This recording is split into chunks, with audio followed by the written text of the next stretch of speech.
Magandang hapon! Kumusta po? Narito po ulit ang update natin para sa lagay ng ating panahon.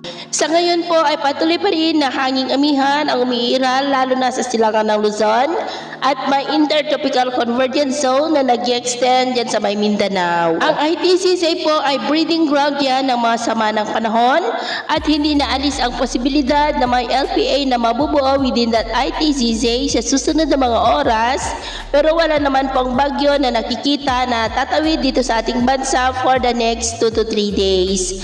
At ito naman ay pinapakita ng forecast model na ating ginagamit hanggang po sa susunod na 2 linggo. At sa lagay ng ating panahon, ngayong hapon ay nakakaranas ng maulap na kalangitan with isolated rains sa ilang bahagi po ng Cagayan, La Union, Ilocos Sur, Cordillera, Quezon, Bicol Region, Batangas, Marinduque, Romblon, Palawan, Panay Island, Negros, Cebu, Bohol, Leyte, Samar Provinces, Northern Mindanao, Caraga, Davao Region at Sorsogon. At mamayang gabi, may mga isolated rains pa rin sa ilang bahagi ng ating bansa, kaya mag-ingat po tayo sa mga banta pa rin ng mapagbaha at pagguho ng lupa.